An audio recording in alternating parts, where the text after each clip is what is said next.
Привіт, я Ruth. Сьогодні, today, I want to show you how to teach yourself or how to teach other people, even if you're not Ukrainian, the Ukrainian alphabet, the Cyrillic alphabet. I'm assuming that you've downloaded the free PDF. If not, there's a link in the description. That's what I'm going to show you how to use. The first page of the PDF has the alphabet printed on it like that. It has the uppercase, lowercase for you to trace, and it has the sound, which is in bold because you don't need to trace the sound. If you put that PDF, that A4 PDF, in a Polly Pocket or laminate it and use a dry wipe pen, then you can practice many times. Another way to practice those letters, writing those letters and getting used to those letters, is to look at them and then write down 3 at a time, 6 at a time, 9 at a time, 12 at a time, from memory. Okay, how good is your memory? And I want to say as well that these letters aren't Ukrainian handwriting. They are Ukrainian print. So think of a print letter G and how we write a letter G in English. They're different, right? So these are the print letters. And why should you learn the print letters? Well, because reading is a wonderful tool for learning. So you need to learn to read. You need to learn to recognize these letters.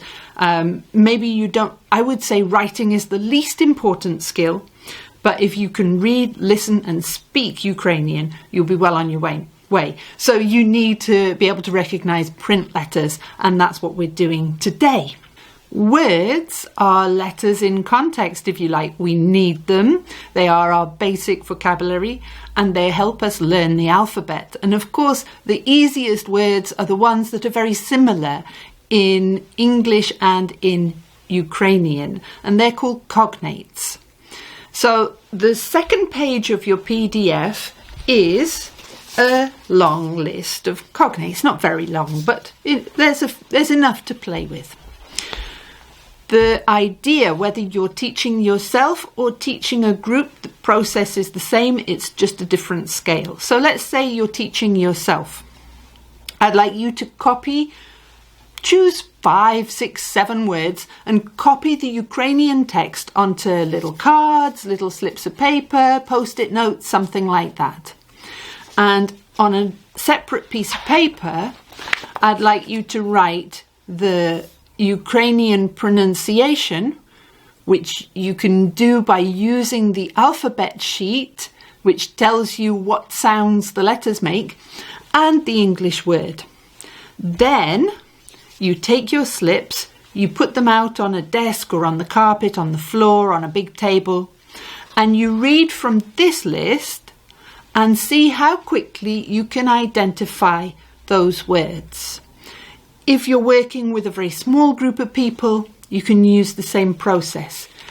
If you're working with a big group of people, say you're in secondary school, you can put these words onto a slide and on the whiteboard, I'm presuming you have a projector, and you can have 2 teams.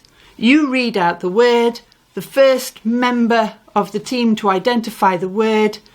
So I'm imagining 2 queues of people. The 2 people at the front have to try and identify the word, point to the word on the screen. Let's say the winner goes to the back of the queue, the loser stays on, so everybody gets to be successful at some point, we hope. If you want to, you can then consolidate your learning, whether you're in class or on your own teaching yourself, by taking this list with we call these transliterations, and using them along with the first sheet, which tells you how the letters sound and look, and you use your transliterations here to reproduce these words here. And that's it. It's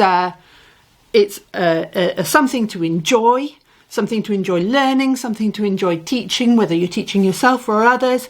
And what I would like to know is which one of this list is your favourite word or words. So if you could put that in the comments, that would be wonderful. If you have any questions, although I'm not an expert, I have experts on hand. So any questions, please write to me, ruth@spanglishfantastico.com. The address is in the description. Thank you very much, and I hope you enjoy teaching and learning Ukrainian. Дуже дякую. Бувай!